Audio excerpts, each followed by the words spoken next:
Yeah. You want to do introduction? Anything goes. Introduction. Yeah. I'm like a newcomer, so you guys should just have. Alright guys, welcome to episode 2 of the MYwatchkaki podcast. And today we have two relatively new people. And obviously you guys know who this is. This is Qihong, aka Richard. You don't really want to know him. But I mean, not to overshadow how special he is here today. But today's special guest is actually Nick. Yes. aka CartierWatchNerd online. Yep. Yeah. Alright. Come on, man. WK, you can start with. Oh, all right. I mean, Yeah. so the first thing is, I don't know if you realize this, but you don't look very Malaysian. Yeah, so you know, maybe nobody has told you as well. So we were wondering where you're from and what brought you here. I'm the token Angmo. Originally from Perth in Australia. I've been in Malaysia now, coming up to 4 years. So 4 years in March next year. All right. Right. So I'm pretty much Malaysian now. You've assimilated, right? Very much so. So we have a test for you. Okay. To make sure that you're No one told me about a test. to make sure you're properly assimilated, we would like you to say something in Malay. Yeah, what's your best phrase in Malay? Saya bercakap bahasa Melayu sikit-sikit.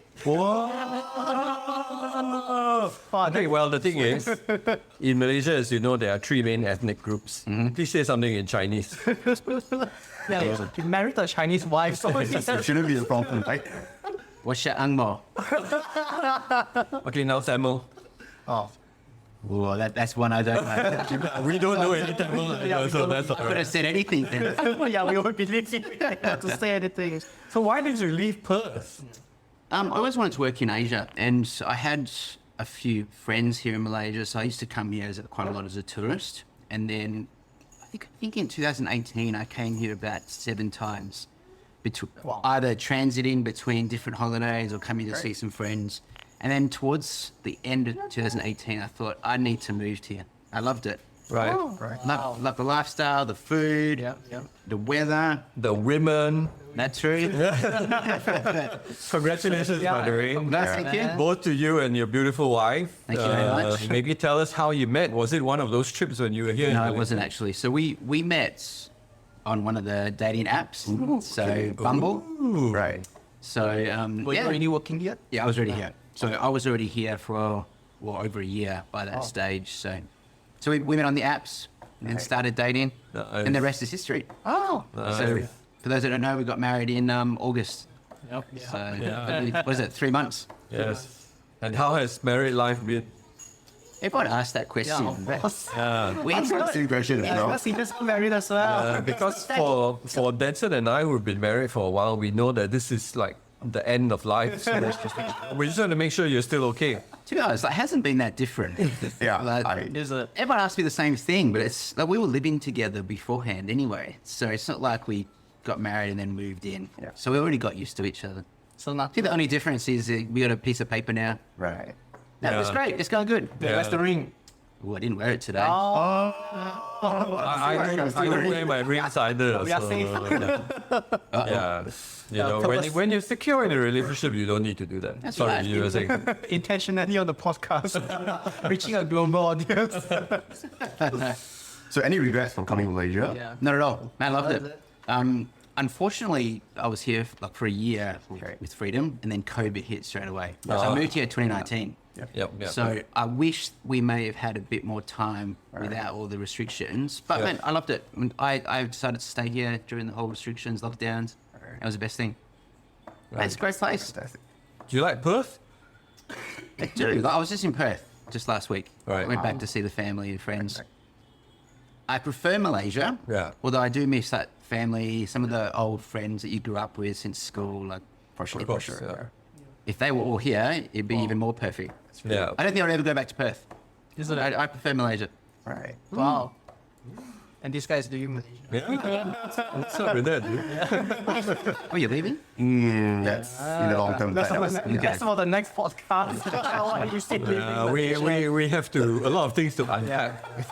Things to unpack, right? Yeah, so let's get into watches, right? Yeah. I mean, obviously you're Cartier watch nerd. Fantastic collection, fantastic account. We watched your interview with Tea and Tickers as well. Oh, yeah? So we will try not to repeat everything because we'll just put a link in the description. For sure. Yeah, Okay. we'll put a link in the description, so that other people can watch that as well. No worries. But one of the things I wanted to pick up on was that, you said that you had all these other watches and all these other brands, and then you tried on the Tank, and then like the switch flipped, right? But I can't reconcile that in my mind because it's such a big step from like finding one watch you like to saying I'm going to sell everything and then go all in that one brand, right? I mean, like how do you even get there? It's a bit like, for us like Malaysians, we love food, just like we love watches, right? So we love food.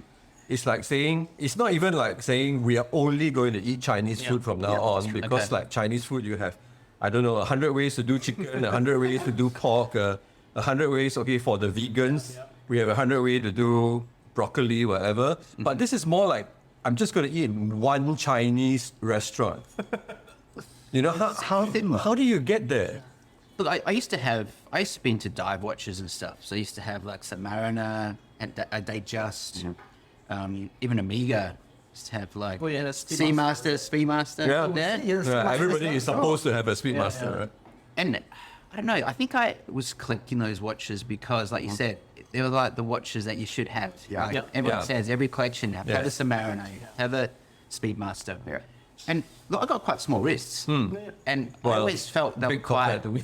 I always felt the watches were quite big. You look for a sub? The sub is definitely... If I wear one now, I feel it's too big.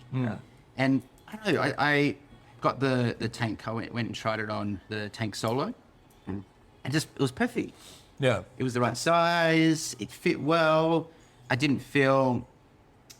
Sometimes I was wearing the sub and I felt like I'm going to bash it against everything. And I was really conscious about wearing it because it was so much bigger. Yeah. Whereas the Tank just fit perfectly. And I wear business suit shirts to work and stuff. It was very hard to wear one of those big watches with the suits. Yeah, for sure. Your cuff would always be rolling up. And I fell in love. And I think, you mentioned where you said it's like eating at one Chinese store. I think Cartier have got so much variety within their brand. So it's not like, for example, if you look at, Rolex, all their watches around. Yes. Guys, all of them look pretty much the same as well. Yes. Sometimes it's just different dials, different bezels, etc. Yeah. Whereas Cartier, every watch is different. Like if you look at some of their collection over the years, there's so many different shapes, so many different sizes, so many different styles, colors, etc. So even though I've gone all in one brand, I still feel like I've got more diversity. Like Something has to trigger that though. I mean, because obviously you find that one piece and it's great, it fits under a cuff, it's elegant, it's the right size and all the rest of that. But to then say, I've got all this other stuff that I've collected over the years, I'm going to get rid of all of that. I think What's the trigger? It sort of happened over time as well. It wasn't like I just went and sold everything at once. Right. So obviously I wanted to start buying more Cartier. Yep. And I wasn't just going to keep all. I had to obviously start selling Yeah. to replace. Yeah. So it was over at least probably about maybe a 1.5 year period where I was selling one to buy another. Right. What was the second one actually? The second one was the Santos. Santos Medium. Right. And then after that one, it was the Louis Cartier Wow. tank. Yeah. Oh, you didn't waste any time, man. Yeah, no, went straight to the top. That's the one I still want. So one of my dream watches. So that was a grail for a long time. Yeah. So Actually, this is a very interesting, like him saying the Tank Solo, which is a tank which triggers the whole event of just getting a Cartier. Yeah. And for Qihong, he just gotten his first tank as well. Yep. So did you... Are you selling everything? No. For now, I couldn't. what was the triggering point for you? For me, I think it's like what Nick had said, right? The shape is so special. So I try to look into it. Because previously, Cartier for me is like, I think it's a woman's watch. So never really touch it until I follow both of your Instagram profile. Then I start poison. Yeah, I know, right? So I start to, I try to look for more pictures, then on different wrists. So I think it's very special. I was telling one of the Cartier SA, right, that we go to. I think this is a very small watch, but when you put on it on a wrist, right, it feels so much different. Yeah. It's like so manly though. So that's what I felt. Yeah. What I like about the tank is that no matter what size of wrist, you can pull it off. That's Like, true. If you look at back in the day when you've got like Muhammad Ali, a big guy, wearing Yeah. even smaller than that side model. Exactly. If he's man enough to wear a Cartier tank, Everybody is. definitely can. Exactly. So I think it's one of those watches that just works well, and it works well in every situation. Like the tank, you could wear it casually. You can wear it. Sometimes wear it in shorts and t-shirts. True. Or you can dress it up with a suit. I actually think it looks better with shorts and t-shirts. Yeah, I agree. Right? It looks better dressed down than it does dressed up. On colored straps as well. So Hey, it's I don't know. okay, I okay just, for her to be. I think I went down the rabbit hole really quickly. Yeah.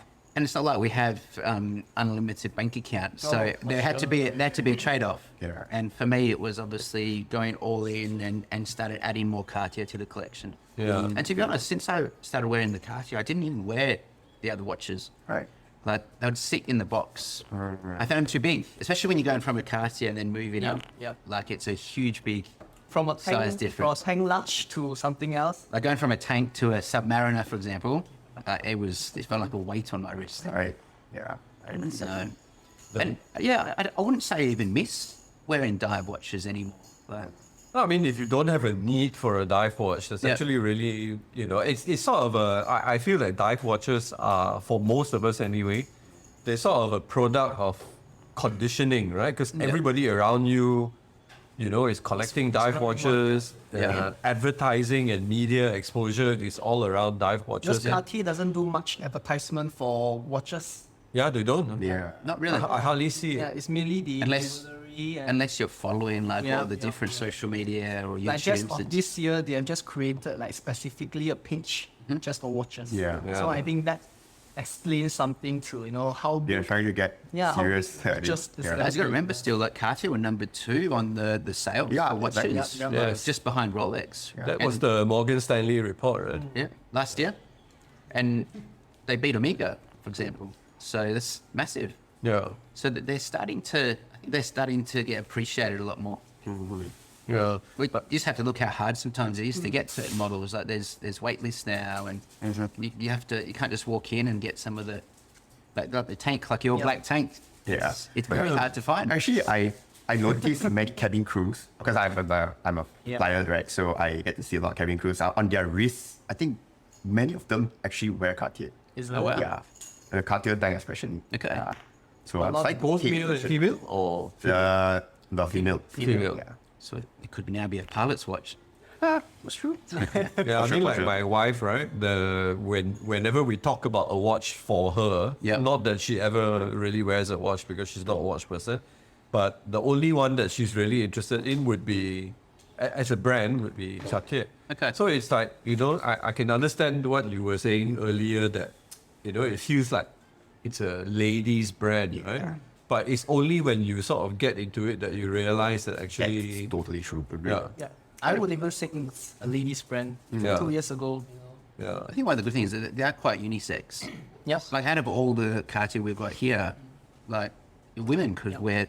I think one of the conversations Yeah. we had with Cartier was, not putting male or female watches on the website. Yeah. Because most of it is unisex. And they still do, yeah? Yeah, they still do. But I think this is one of the conversations where we had in Singapore.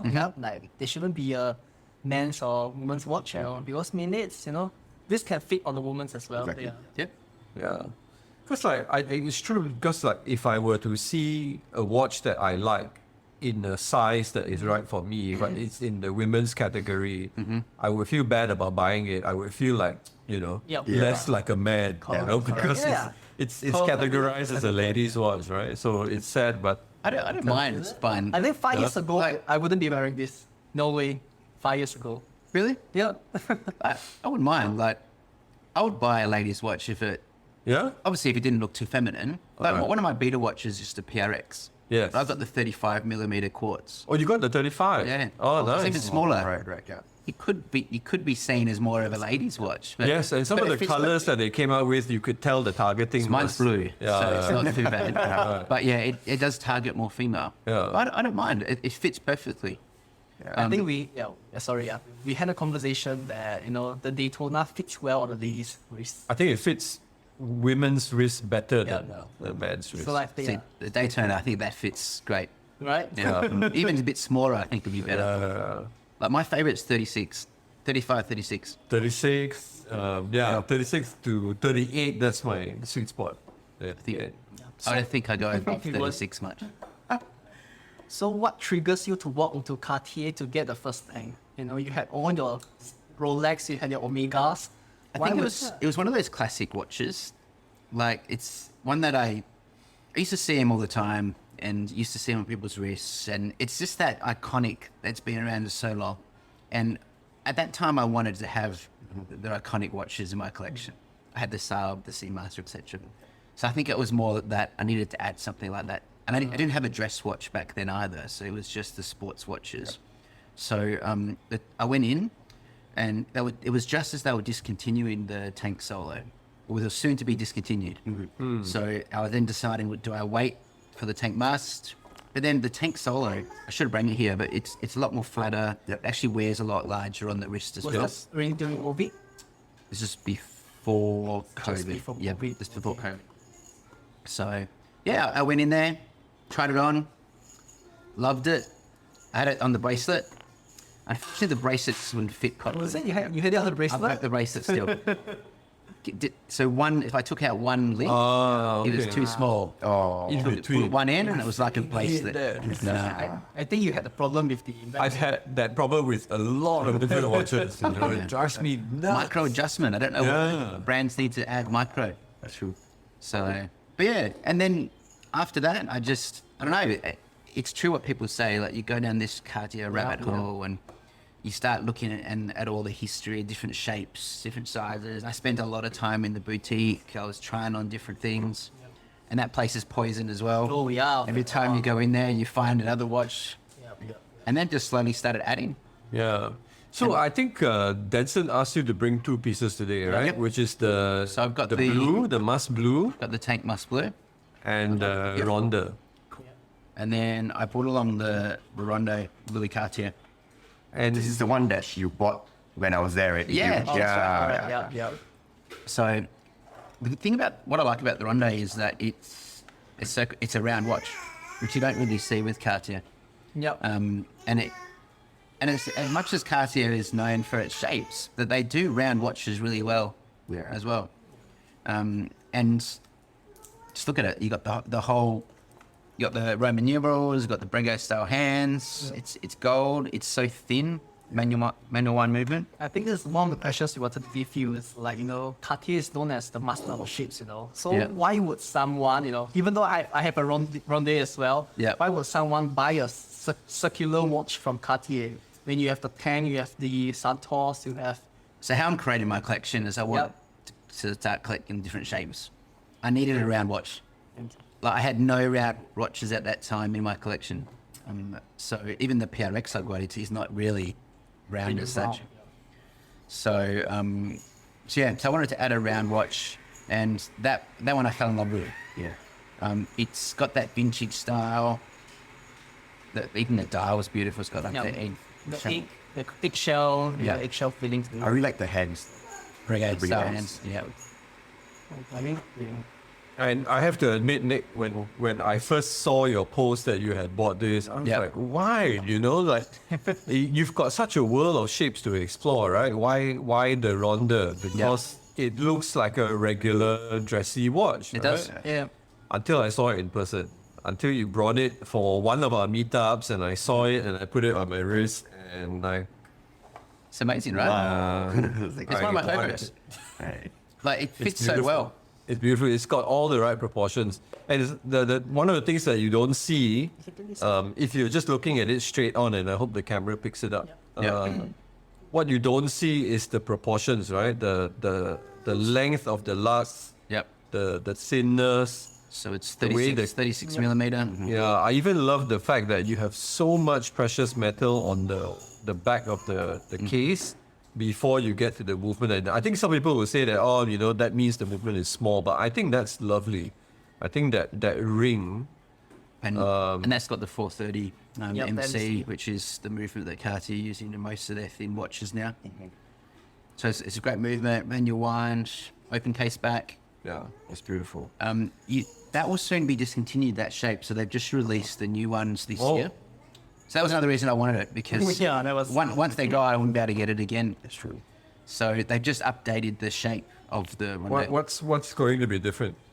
The lugs are more sort of built into the case. Doesn't Okay. look like it's sticking out as much. Okay. And in the 24-hour time, the numbers aren't there anymore.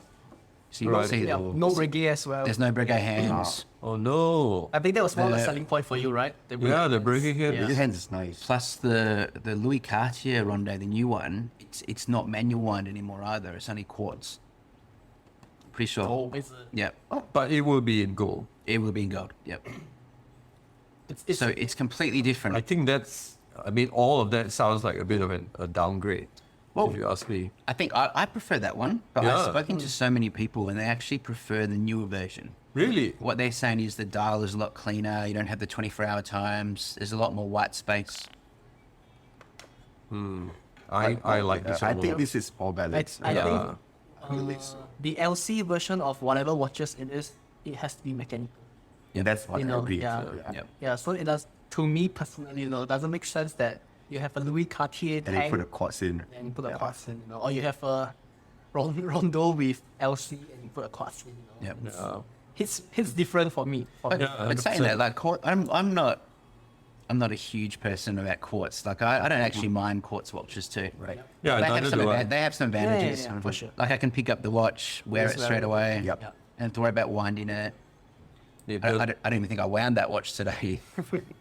The last time we met up to record the podcast, actually the first podcast, one of the questions was what watch would you steal from somebody else's collection? Right? Okay.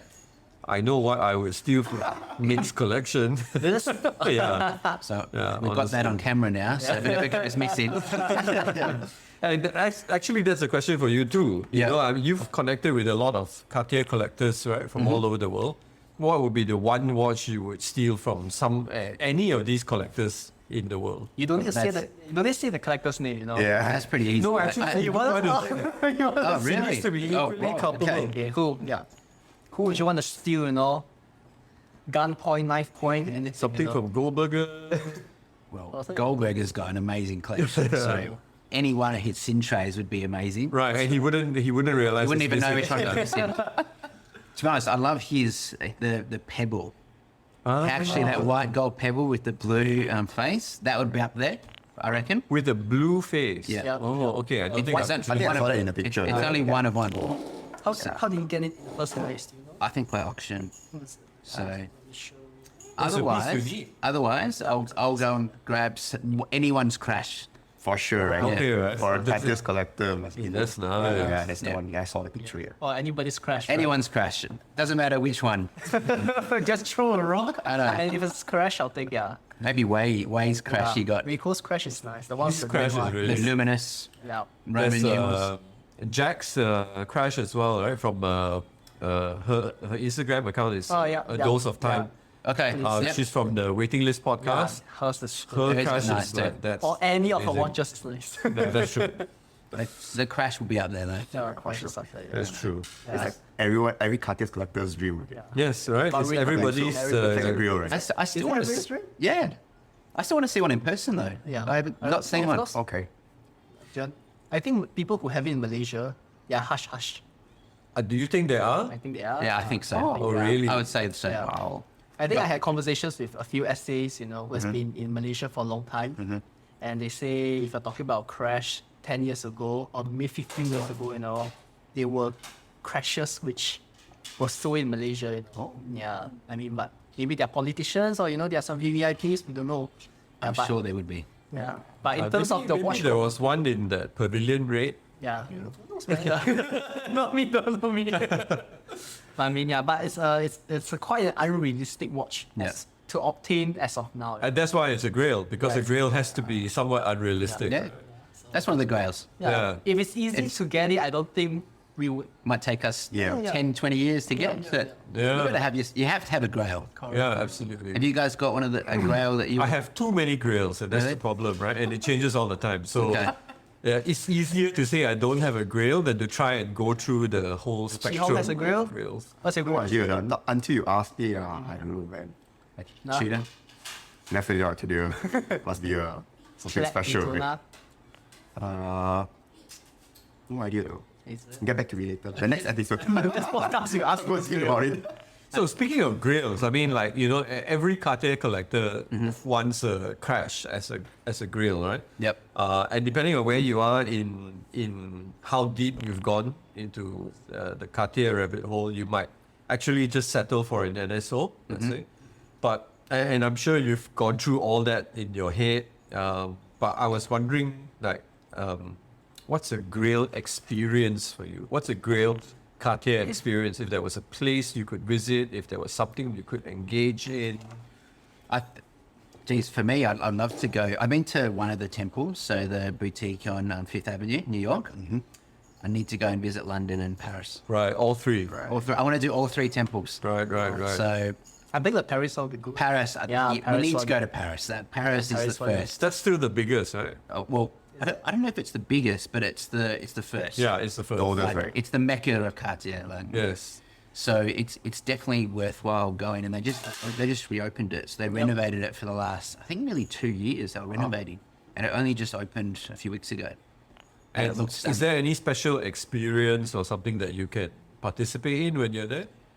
So when I went to New York, I was lucky enough to have a tour, and that someone met me there, one of the sales managers, and they walked me around. They showed me all the history, showed me some of these very old paintings that have been there for years.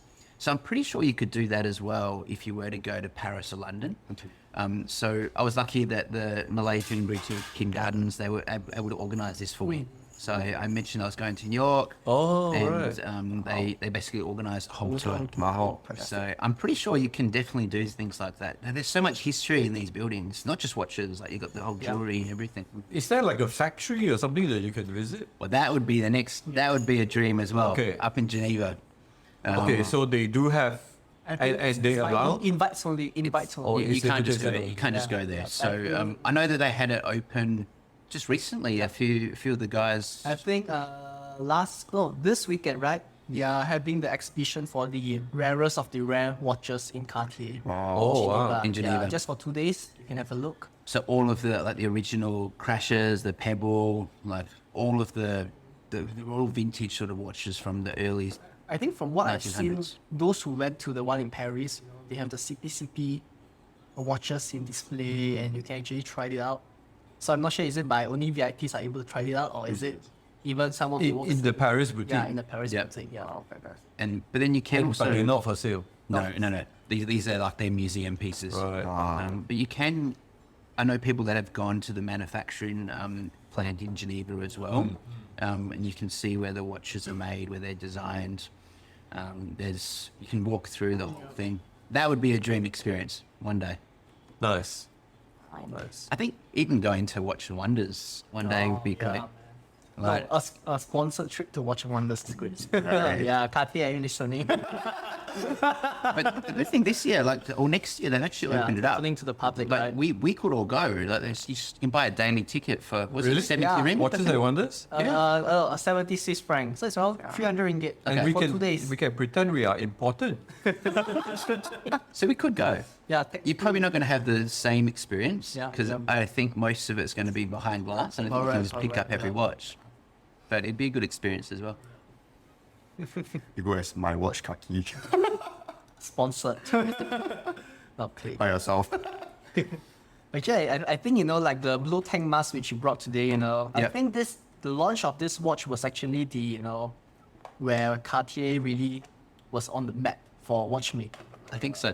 So to viewers who are not sure about the blue tank mask, could you just basically explain what this launch was and why would you think that this brought Cartier into the wider audience No worries. for 2 years ago? Yeah. So the mask was released back in 2021 Yeah. as a limited sort of one shot. And what they did was they released 3 colors. So you had your blue, green, and your sort of burgundy, sort of red. And it was a bit of a sort of a flashback to the sort of 70s, 80s where the tank masks were actually in similar colors.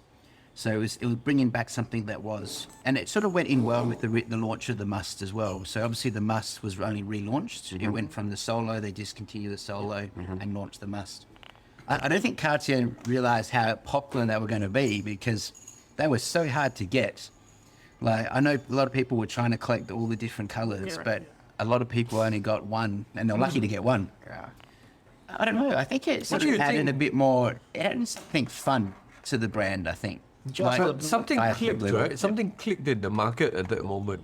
Yeah. Yeah. But I think it's also like the colors were quite popular. Look at all the releases lately, like even Rolex releasing different colors. A lot of the brands are starting to do this. And I think it started attracting maybe different sort of audience. So colors, a bit more bright, more fun. So you got more younger sort of people starting to become more interested. I know there was a lot of people asking about it, and it were like brand new collectors to the brand as well. And because it was a one shot, it wasn't as easy for a brand new collector to get one of these pieces. Because unfortunately they would go to people that obviously had some relationship with the brand. But I think it got people into the tanks a lot more. For sure. Like everyone was trying to get the different colors, and like my favorite was blue, so I was lucky to get blue. But I would have loved to get all of them, the burgundy and the As green of now, as as well. of I like the Yeah. green one. The Yeah. green one is I think really the good. green one was the one which restarted my collection actually. Oh. And that was your trigger, right? Correct. I did had a pause from Cartier, I got the Santos 100, I got the Ronde. After that I had a 3 years pause. And that 3 years I was exploring, the Rolex, the Tudors. And one day my essay just, one of the VIPs just cancelled the green one, which you wanted. And so I said, gotta get it, man. Let me think about it, yes. And I think after that, When I got this blue one, I was so happy. I remember getting the call. I is it? raced in. Well, actually, to be honest, it actually surprised me. I got the call to come in. Can't remember what he said. He told me to come in for a visit, and then he pulled out this box from the back. Oh, he didn't tell you that? I didn't know, but I went straight down and I had no idea. Man, I was happy. I was really happy. It was one watch that I really wanted, and I waited so long. I think I put my name down March, and it didn't come out until October. Wow. Yeah. And obviously, yeah. So they just released. Well, they announced the black one last year. yeah, the one which Qihong has. Yeah. Which is also very hard to get. It's very popular. I know a lot of people interested. They actually released a special limited edition for the Geneva reopening. There's only 100 units for that. The 50, I think it's only 50, yeah. Wow. So exactly the same, except they've got a black cabochon rather than the blue. Oh, right. And there's some carving behind. It's got the sort of Like a Geneva. the Geneva skyline yeah, at the right. back. So I think that then sparked a lot of interest. A lot of people saw that black, and It was trading way above retail. oh yeah, Way before. crazy. I'm surprised people even sold it though. So I think that then made Cartier realize that there's a market there. For the, yeah. So, and I'm glad that they announced it because the black looks great. Black is boring and safe. I'm talking about the moment you put other color straps Yeah. on it, then it comes change alive the again. strap. Yes. But to be honest, like the blue in certain lights looks black as well. Yeah. Like, it's, When you brought it out from the case, I thought Yeah. you got a new watch. the good thing about the black one though, like you said, it's a strap watch, so you can change the colors. Probably a lot easier than the blue because black goes with everything. You should do Yeah, what? definitely. Yeah. You should do purple. Well, Think Green. about it. Actually, red look good too. I think candy pink. I'll try. And that's another thing with Cartier. I love that you can change the straps so easy. Like you can, all of them are strap monsters to be honest. And you look at some of the different colors you can get. Even look at some of Denson's, like the reds and the greens. Yeah. They look amazing, and it just refreshes the look. You can go from a dressy watch, you can go to a casual watch. Bracelets on it if you really wanted to. Are you guys fans of bracelet on Cartiers? Not sure. No? Definitely not me. No. I mean, I'm a bracelet guy, but I don't like the Cartier bracelets, Yeah. except for the tank small, Okay. The one the that one has? SM on bracelet on the woman. I think that looks really good. What about the Santos though? Okay, that's Santos is actually quite The good. Santos that bracelet. is a very good bracelet. I think that's true. I might sound biased, but I think it's one of the best bracelets out there with the technology. I agree. So it's got the quick release. You can pull it off. You can I like swap it the out. quick links. And you just press That's a button amazing, and yeah. it pops the link out. Yeah. I think Julian demonstrated to me once. It's like super I think fast I'm and the everything. only one who has not seen that work before. Oh, really? Everybody tells me it's so easy to change the links, just Yeah, press it and yeah, comes it's out. just like a hidden button. There's You like a just put button. your thumbnail in. Wow. And then you pull it out and it comes apart. And you can't lose the spring bar because it Oh, yeah. it only comes out to a certain extent. Yep. So I've noticed like a lot of watch brands are starting to go down that route now. Like obviously Vacheron do it. I think AP, some of their newer watches now have that. Those are- wow. Not the links, but you can at least take it right, off a lot. just off the head, right? Yeah. And I think I always get worried when I change straps or bracelets because I think I'm going to Yeah. scratch this. But this, you don't have to worry about it. Tape. You can tape works with time. I always get Well, so I do. nervous. Yeah. Yes. It's And actually, that's the reason why the Santos is so shareable for me, between me and my wife, because we're just 1.5 links Okay. from each other's size. So I just take off 2 links if, if she wants to wear it on her left wrist. Yeah. Or one link if she's wearing it on her right. And then we're done. So easy. The only thing that would make the Santos bracelet perfect is quick adjust as well.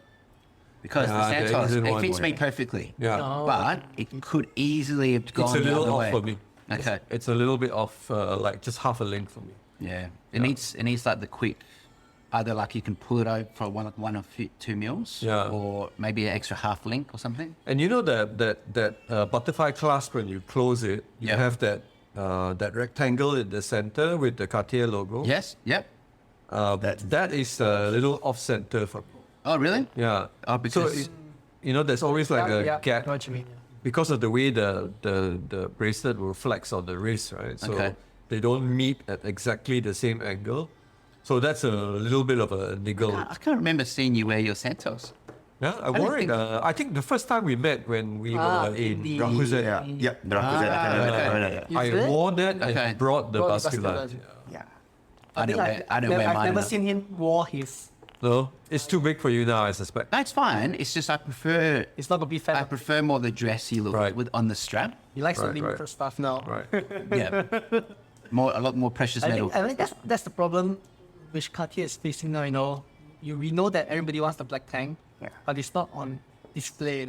There's something weird there. Why watches which Cartier are known for watches not to be on display, and now we are facing a year where people are asking about the Dumonts, people are asking about the black tanks, and there's none on. Do you think that they could be doing this intentionally?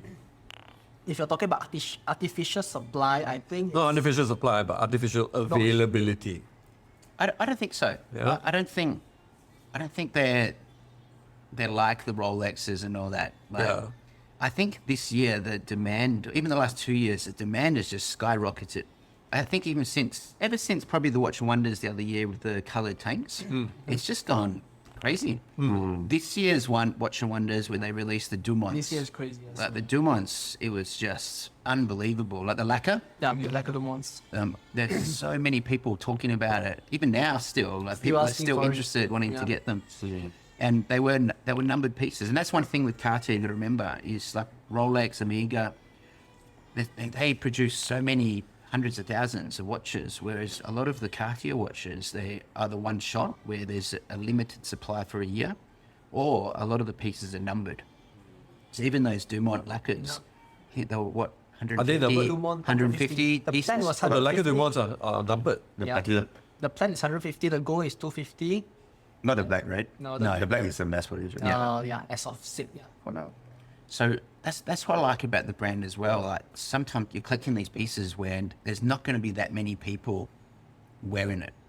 Like I don't see that many people, apart from Denson maybe, walking around with watches. Like it's something that it's a bit more of a conversation starter. Like it's funny, like with Rolex, everyone says it's so hard to get a sub or so hard to get a GMT. Yeah. But you see them everywhere. Yeah, you just need to walk into a grey market dealer. How vengeful. It's okay. It's okay. It's She tripped. I think she wants a bit of attention. She's probably a bit frustrated that she's trying to get your attention.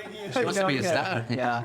I think like, another good thing about Cartier is like you don't see people flipping them No. so oftenly until these few weeks. Actually, I don't know any Cartier owner who flips his watch. They're Not like, yet, they're like my anyway. babies. Like I wouldn't. Yeah. Yeah, I would struggle to let one go. I would struggle to let one go. I think he was talking about selling his Pan American, but after a while he was like, I couldn't do it. Couldn't do it. No. I love my babies. Like, you can't sell them. Yeah, so coming back to this whole thing about, this lack of availability, Yep.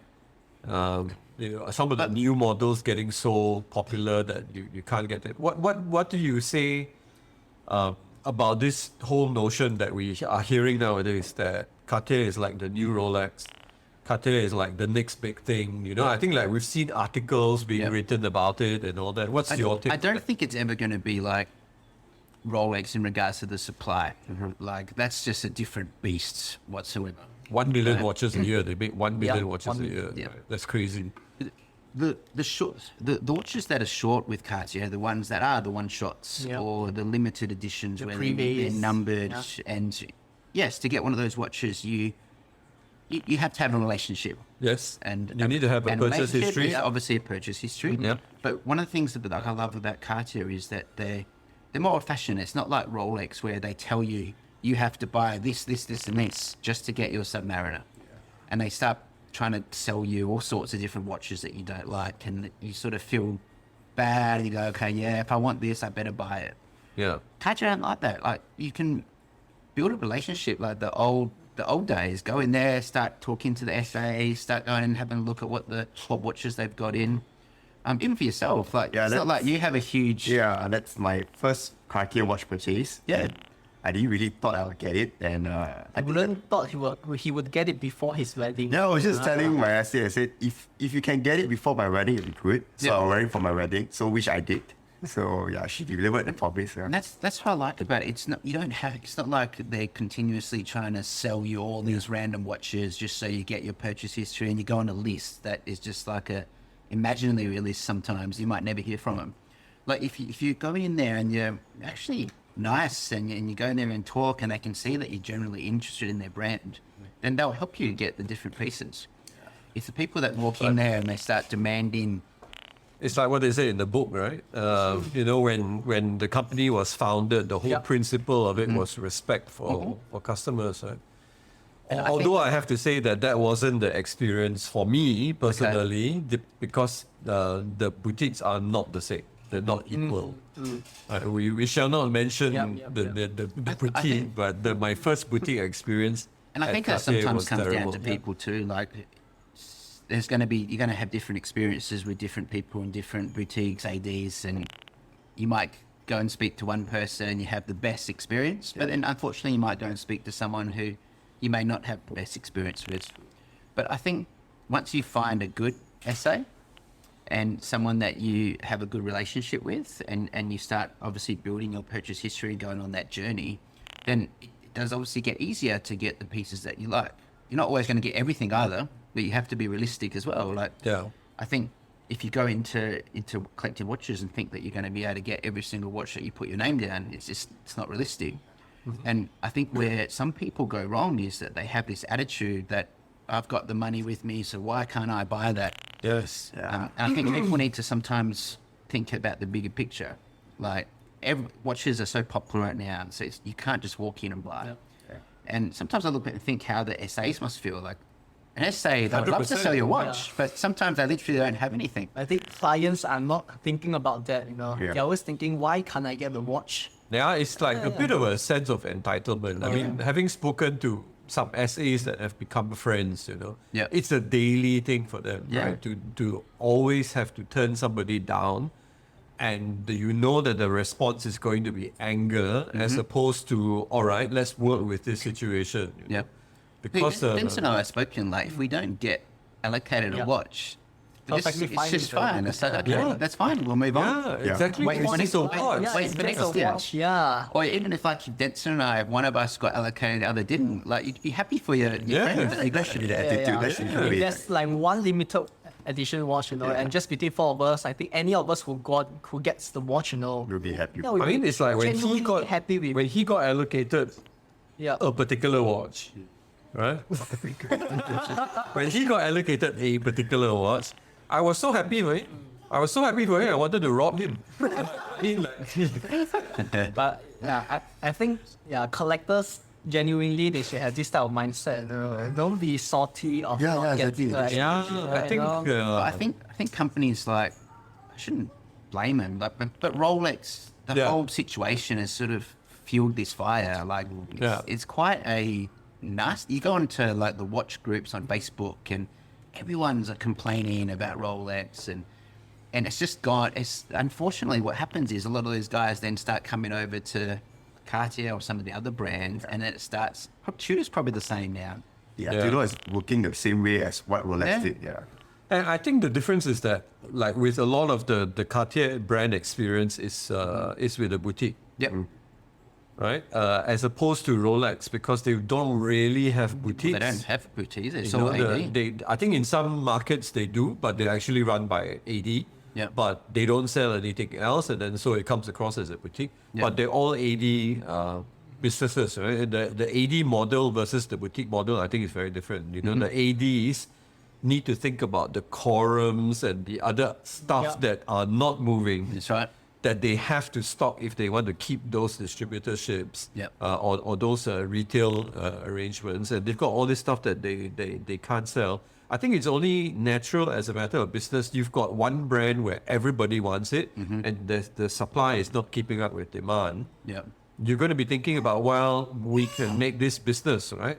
If you help me to take some of those other unsaleable models off the shelf, I'll get you this, right? And I think like it's just a matter of who do you sell to when you've Yep. got, I don't know, 3 Daytonas coming in for the year, but your waiting list, you know, or your interest list is several thousand people. Who do you sell to? Right? Yeah. I think it's going to be interesting to see what happens over the next few years. Obviously, production, or for every brand, to be honest. Yeah. Because even Cartier is starting to get popular. And I think what's happening is people can't get Rolex, Patek, KP. Yeah. So they're starting to look at other options. Yeah. And I think that's another reason I think maybe brands like Cartier have started to And have Tudor. this rise. Tudor. Tudor as well. Even some of Tudor's those other. right there, right? Ready to pick up everything that falls off the table from Rolex. Look at even some of the others, like Vacheron went through this massive peak. Yeah. You had even GG GP as well. It's Yeah. crazy. Yeah, But no yeah. one ever looked at them before. Yeah. The Vacheron, the prices on the secondary market were cheaper than you could buy retail Yes. once upon a time. Yeah. You could walk into an AD, you could go into Cortina and buy the Vacheron. The Yeah. overseas, The right? overseas. Overseas. You might But have to now- wait a few weeks and you now would have got it. no more, no. And you can't get it anymore. Yep. So a lot of people were starting to move away from like your Rolex, AP, Patek, and starting to explore different brands. Yeah. What I like about Cartier is that you can walk into the boutique and you can buy pretty much all of their regular production.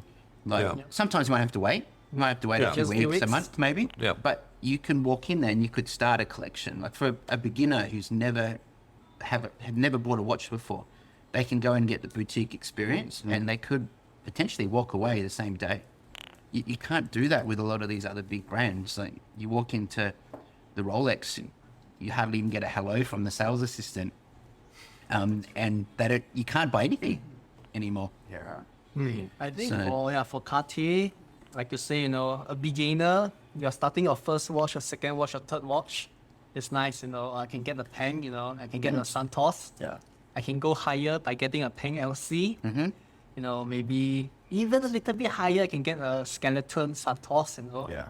But I think once you step past that stage and you want a Privé, you want an NSO. That's what happened to me. Yeah, What happened yeah, to you yeah. as well. Like you start buying the regular production, and then you start sort of lusting over some of those Right. special pieces. You start getting excited in March to see what Yeah, the new yeah. releases are going to be. Right. That's when the perks of being in a boutique relationship works compared to getting it from an AD for Cartier. And that's why I say to people now who want to obviously start buying the Cartiers, just start going in there, starting to speak to your SA. You don't have to go and buy all these stainless steel ones if you want. You can aim higher, but you just got to start building a relationship, get to know your SA, Yeah. show them that you actually really want to build a collection, you're passionate about the brand.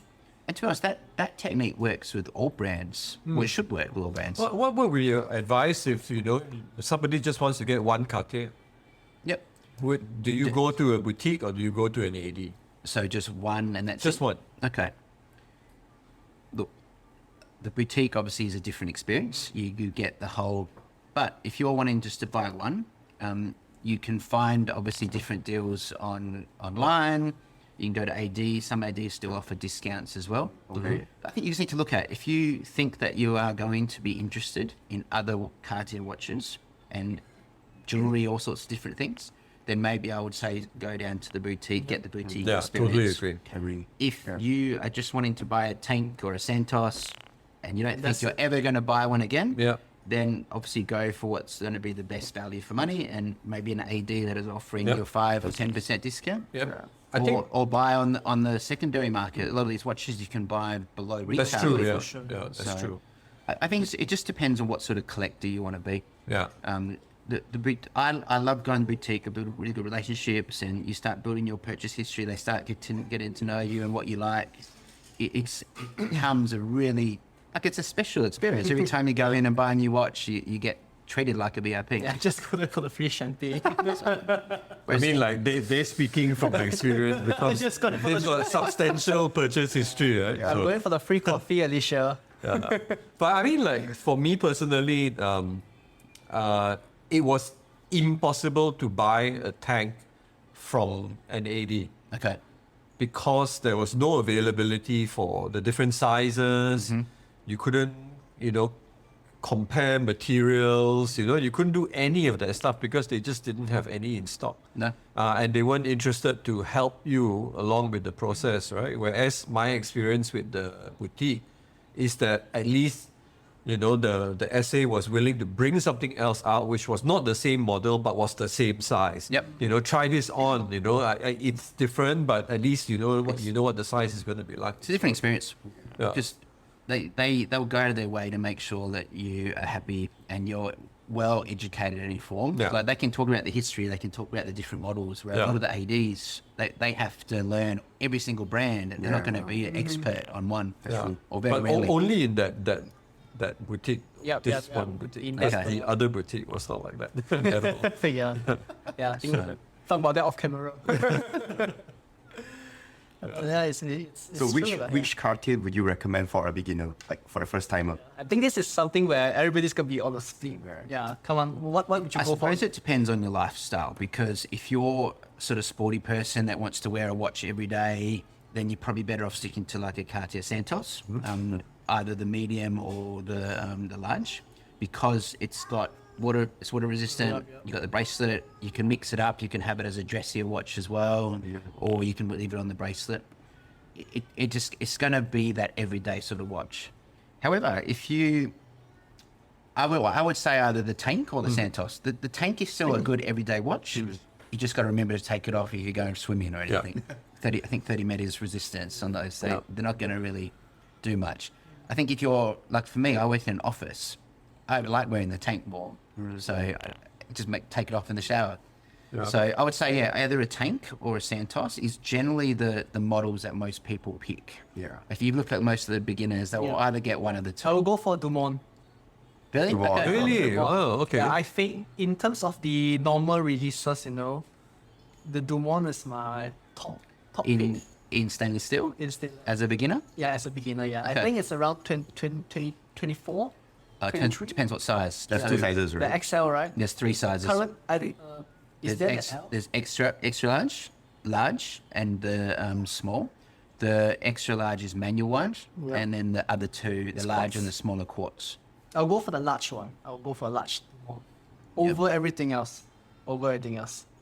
Yeah. Wow. How about you guys? In two-tone or? Two-tone is okay for me as Okay. perfectly fine as Yeah, wow. But in terms of the shape of the general releases, Dumont is the first one I'll go to. The least likely I'll go to as a first watch is a Pasha.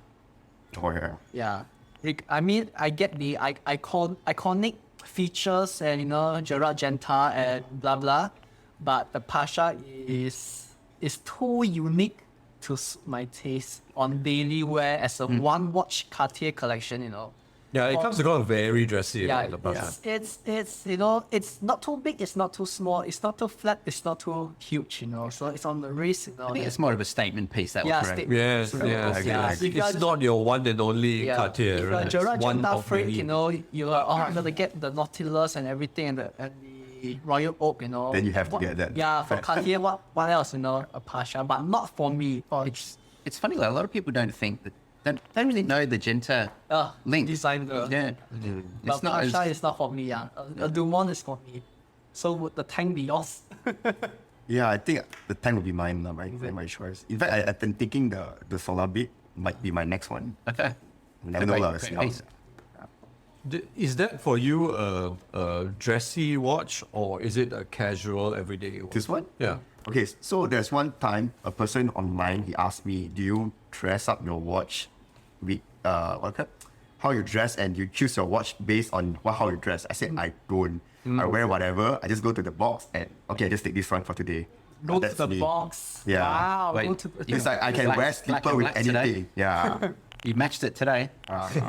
I'll wear a slipper with the Tudors or whatever. Yeah. Yeah. Do you Or my guys match? G-Shock. Do you guys match? I don't do I that. don't match. So Dennis was asking this as well. I said like basically I choose the watch first. Oh, I feel like wearing this watch today. Yep. And then I take whatever is at the top of the shelf in terms of clothes.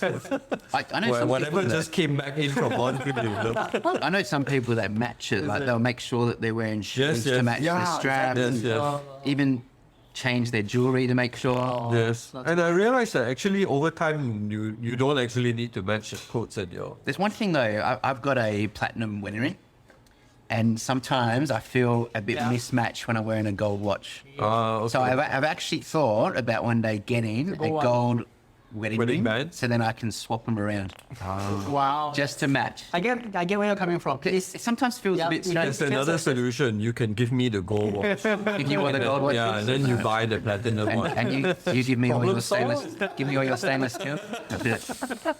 So, but I don't really match clothing though. Like sometimes I wear shorts and t-shirts most of the time, and I'll still wear like nice precious metal. Yeah. Yeah, that should be the way, man. I think like you Yeah, mentioned you- that okay, like it That's actually nicer. looks better. I think. Yeah, that's nicer. Sometimes got flip flops on, and Because if you wear nice with a nice watch, it distracts you away from. It's sort of like expected. You know, there's no contrast. You know, nothing surprising. yeah. Because if you wear like a very nice three-piece suit and you're wearing like a gold watch, you know, like people expect it. Yeah, Okay. it's, If you wear yeah, flip-flop, you know, okay. Hey, look at that guy, you know, Yeah. gold suck, you know, it look a gold Tudor, you know. You get what I mean? Yeah. Yeah. Agree. So you know you've obviously I think you've got one of the biggest social media followings in the watch community in Malaysia, and you know you're so focused on one brand. What are the pros and cons of being so single brand focused? I think What do you miss? What do you enjoy as a result of it? it's probably more pros than cons. I think as a pro, obviously you start becoming having a relationship with the brand. You're starting getting to know them. Like most of the people in the boutiques are my friends. I can walk Right. in and know everyone. I think also another pro is that you obviously then start to be able to get some of the watches that you do want because you have got that relationship. You've got your purchase history, and your SA starts obviously mentioning different watches that are coming out that you might be interested in. So you get more of a curated experience when you go into the boutique. The con side is what's got me stuck. Yeah, what's the con? I just Cartier, you know, just Cartier. Personally, like I don't. Like I've got a beta watch, which is I wear that on a day-to-day basis. the Or if I'm PRS. if I'm going to the beach or something. So I don't really. It's not like I Do you have that urge to post about that watch? not on my Cartier channel. That's the thing. Yeah, that's the thing. You know, is that the urge where you know like gotta post? No. No. Not at all. That's just my day-to-day watch that I'll put on. Do you have another IG account where you would post that? No, not at all. No. I don't think there's a con. Like I think There's the a- pros outweigh the cons for me. I love wearing the Cartier, the more dressier sort of watches. I can wear them. If that was my only one watch for the rest of my life, say if I had to pick one from my collection, I would be happy to wear the Tank LC Yes. every day. Yes. And I don't think I'd miss any of the other watches. Yeah, that's so versatile, right? Yeah. It can look super dressy and super formal, or it could just. I believe you can grow with that watch. Yeah. Well, that's what I like about Cartier. Either any one of the watches that we've got even here, like it's a timeless design. You wouldn't think it's ugly in 10 years' time. Yeah. You That's look the at, thing, look yeah. at the tanks, they're over 100 years old, and the design language hasn't changed It's a just lot. one of the most accurate representation of the It you is. know the original. But there's got to be a con. Yeah. There's got to be a Yeah, con. just post it. But even I'm Cartier heavy, and I'm asking this question. Don't you ever get tempted? Maybe a con is that now that I've started getting into more precious metals, then the price points are obviously now starting to get a bit higher. So it's hard to, once you go precious, it's very hard to then start going back to stainless steel. Okay. Okay. And if you want to buy a lot of the precious, then you need to make sure your budget's a lot higher than the stainless steel. But how do you stay just one single brand, Once, just nothing else, you have to, I know you're interested in Breguet, you're interested in Lange. I wouldn't say. How would you? I would look. I like all sorts of watches. Sometimes I see like the new Tudor Pelagos. I love it. It's beautiful. Yeah, I love it too. It's amazing. So I still appreciate these watches. Like I love watching all these watch channels on YouTube and listening to podcasts. And sometimes I'll sit there and watch stuff about Rolex or watch stuff about Omega. For me though, to buy one of those watches, it then takes away what I might be able to buy Right. from Cartier. Yeah. Okay, So it's so- not that I don't appreciate the other Understood. watches. I love learning about all sorts of different ones. Like even like watching wonders, I get excited about some of the other releases as well. Or when Tudor does a drop, like I'm like, wow, this is really cool.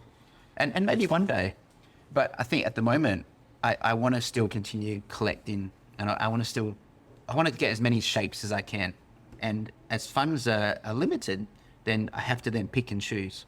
Yeah. And I think if I was to go out and buy the Pelagos, and then all of a sudden an opportunity came up to buy Something a else. cloche or something that I really want, Yeah. then I'm spending money here, or it could go that Yeah. way. I'm probably Cartier's dream sort of client right now. I think so. Definitely. Yeah, But for sure. Look, I don't miss any other watches. And look, if I did, one day I might go and buy, I don't know, a Tudor or something to sort of feed the itch. But at the moment, I just haven't had that itch. It's It's an amazing discipline, man. So disciplined. Committed. I can't do it. I'm a slut. I would just feel I was missing out on something if I bought like a Pelagos, and what's that, like 10,000, 15,000 probably? This And I- today night, what, 19, I think. Yeah. In the That back. is the definition of being balls deep. Yeah. You know, No, it's no. like just I'm all the way. Slap on Fight it. Instagram. But I think there's still so much I'm still discovering with Yeah. Cartier as well. Like it's hard to get bored. Like there's watches I still see on Instagram. Yeah, and then once you that get you've never into seen. different periods, Yeah. then like it multiplies, right? So I don't think you will ever, and so you'll never buy that Pelagos. Probably not. But if you look like Instagram and social media is crazy because you see stuff that you've never seen. Like I think Correct. most days I'm sending Denson the pictures and wow, look at this cool Cartier watch. Never seen this one before. And actually, it's very hard to get that sort of the scholarly completeness with Cartier because there's so little records, right? Unlike like the whole collector Very hard. circle for Rolex and vintage Rolex. That's where buying and- vintage Cartier, you have to be so careful because there's not much information online. Yeah. It's very hard to actually know what's Are there a what's lot genuine. of fakes and Yes, I would say Frankens? I would say there's a lot of them, especially in maybe the tanks. Yeah, the master Cartiers are filled with fakes. Yep. Yeah, the So one many. you have to be careful. They're Yes. either complete fakes or they're Frankenstein or maybe a real case with a dodgy Yeah, movement. what they did was in the past, salesmen used to have sample tanks. So they were without a working movement. So they were just sample. Oh, the models. mock-ups. Yeah. So what they did was they took the sample, they used the case, put on a fake movement and a down, and sold it as a real Master Cartier. So how does somebody who is buying a vintage tank protect himself or herself from that? Very hard. You would I wouldn't buy one unless I could see it in person, and especially with the tank, you'd really need a watchmaker to open it up and check that movement. I see on so many groups people posting, Yep. "Oh, is this real?" And you can see from a mile off that it's not real. Right. So unless again, it goes to if you have a dealer that you can trust, and I would like for me, I would only buy from a dealer with a brick and mortar, someone that gives you at least a 12-month warranty, and you know that if something's wrong, that they will take it back and replace it, because it's a minefield out there. And the good thing is though on social media, there's people there that you can speak to. Like you got like the George Kramers and the Ronnies who like they are, I would say, experts, and they're very approachable people. I'm sure if you were interested in something and you send them a message and send a picture, they can give you a lot more information than what you can find online. And that's one of the things I like about the watch community is that everyone's happy to help. Yeah, that's nice. Tune's very nice. I would rather have that over a color driver any day. That's what I said. For sure. That's what I said. Yeah. What the color Travers, what I hate about them now is that they're getting bigger. Exactly. It's Like 39 mil, big. and the lug to lug is massive. Like it overhangs my wrist. Yeah. Whereas that's 36. The lug to lug is still, it's not that bad. I think it's about 42 mil. Yeah. One is one Cartier you wish they are going to bring back. Yes.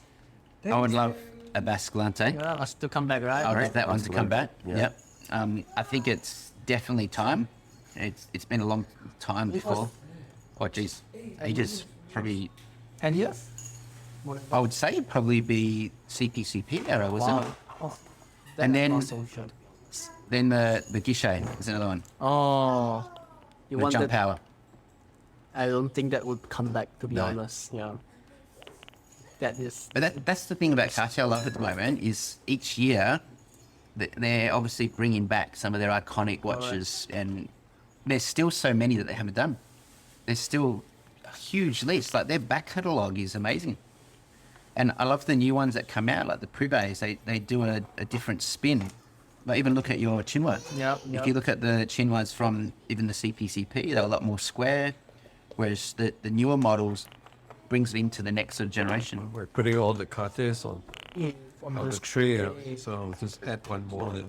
The one that's inspired by the temple one is also Qihong, right? That's Yeah, called Qihong is right? like- Wow, it's I really the- like that So one though. the Chinois is inspired by the Chinese temples. Correct. Yeah. I Correct, super correct. love that design. I think this is the one which I hesitated the most, but no regrets on getting it. I mean, it's a great watch, and it looks even better on the green. yeah, for sure. These are my two future watches right here. Yep. The one where, So that'd be the the one ones that you that- would steal off both of us. yeah, the gunpoint watches. I still love this one. Nice, It's and the red, Yeah. it's the red strap. What I like about your collection, Nesson, is that I love how you experiment with different colors. I'm thinking of a one wearable color which I'm gonna tell you off camera on Okay. the watch afterwards. Yeah, but it's I mean, I think you could do it too, right? Yeah. If you wanted to experiment with different colors, but I think you tend to stick with I stick with most of the Cartier OEM straps. ones. Yep. Right. I And haven't. those really- colors are a lot more. Yeah, black, most of them are brown. Yeah. Most of mine are brown, black, blue. But I'm starting to experiment. Yeah. Yeah, you should. Straps are like. I just, like I said, I Such an just amazing hate world. changing the straps because I'm so scared that I'm going to scratch it. You know, the good thing about a lot of these third-party ones is that they have the quick yeah, release. the quick quick release. Yeah. And So- what Cartier have done now too, there's little grooves in the lugs now. So it actually lines up. slide in. Yep. So they slide in a lot Yeah, easier. I see. And not Yeah, that. on Oh, this yeah, that one, one. yeah. Yep. See, Oh, they actually cut it right. out. So when you push it in, it slides inside. Yeah, instead of like use. Correct. Have you ever Just take the scratch the lug. That's the easiest. Have you guys ever scratched Yes, I lugs have. by changing? Yeah. Yes, I have. Actually, this Black Bay 58, when I was trying to get it on rubber straps, Okay. They're quite hard to change those ones, aren't they're they? very difficult to change because tolerance is so tight, right? Yeah. And I had taped the lugs, but I still managed to scratch them. So. What do you think of the Black Bay? Still enjoy it? The 58, it's starting to get a bit big for me. Okay. is it? Yeah, Is that because you're I'm wearing smaller watches? Yeah, or- because I'm starting to. My taste is starting to shift towards the smaller watches. What if you wore it on a rubber instead? If I wear it on the rubber, I have one actually that works very well. It's a fitted rubber from Vanguard, and actually the fit and everything is perfect. But it's just a little bit too much blue for me. Okay. I like the blue one.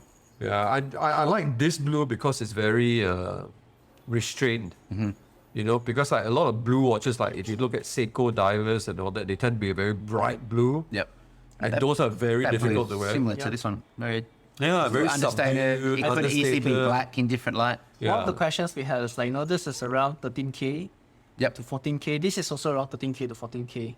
Oh, okay, Yeah. we're doing a battle. Alright, yeah. Okay, we got to put the two of What them would on you, camera. you have to throw the Cartier biasness away at this stage. You can't. Yeah. That's What's not the- possible. It's going to be very hard. Yeah, what's the, like, which one would you, one watch collection Okay, I think if you are going to buy a one watch Yep. collection, Yeah. I'm going to have to say probably the Tudor is going to be more versatile. As much as I like to say the Tang, but if you've only got one watch, you don't have a beater watch, you're only going to wear that maybe every day, you can go in the beach, you can go swimming with it, you can wash your dishes with it. Whereas obviously the Cartier is a different style of watch. You have to be a little bit more careful. So yeah, I'll probably one watch with no beaters. I'll go probably the Tudor. Record on camera. That's it, man. Yeah. But I think You're not getting that ambassador call. but if I was going to have two watches, then I would say. That's a nice Yeah, one. I think this Yeah. is This is a something- very nice combo. You know, Actually, Mate, if that would be a nice combo to have. yeah, Like, yeah. The blue one is right. Yeah. Yeah, if I were to have just one watch, it Yeah. wouldn't be this. Okay. It would be the 36, the Blackberry 36. Okay. Yeah. You know, I think that's like That is a nice watch. even more I used to have one. versatile.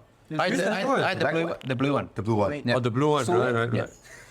I had the blue one. Yeah. I only knew you sold the sub, the Like oyster Dutch. perpetual. I still can't believe I have Okay. your reversal. Right? That's another strange story. That is a strange story. But I didn't know you had the blue one. Yeah. Oh. I like the only thing about the Black Bay I didn't like was there was not enough quick adjust or Right. small adjustment. Right, The micro right. adjustments, So right. if it didn't fit you, it was either too loose Right, or too. and it doesn't fit me. Okay. But I found a solution. There's a website called Uncle Seiko. Oh, you can buy the. You can buy a half Half-link? link. Half-link, huh? And then everything just dialed in perfectly. Okay. So now it's like the perfect fit. I'm waiting for Tudor to release it with the updated because Yeah. the new ones, the Black Bay 36s, Yeah. the two tones, Yeah. they've got the crowns doesn't stick out as much. It's got Right, the, right. They quick no longer have adjustment. that tube. Yeah. So I'm pretty sure they'll adjust them. They'll change them soon. Yeah, I think the eventually. new one's also in-house movement. Correct. Whereas the Yes. older one is Yeah. the Solita, I think. Yeah. Correct. So I'm pretty sure they'll upgrade.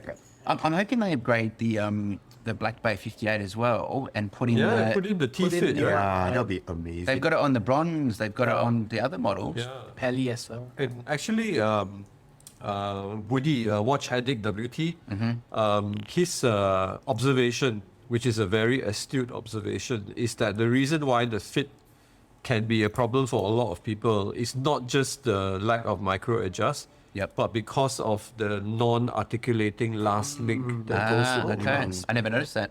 Yeah. So the fact that this does not articulate means that if you look at the lug to lug for Yeah. the watch, Yeah. it's less than the end link to That's end true. link. Does it stick out on you? So it sticks out a little No. bit. But this is the one with the Uncle Seiko. Yeah. So I put in the Uncle Seiko half link, and it helps a little bit because it just basically just pulls everything together at the bottom. What do you think of the faux rivets? It doesn't bother me at all. Yeah, I don't know why yeah. people say I don't even Exactly. see them. You hardly see it. I can't even see it now. I don't see it.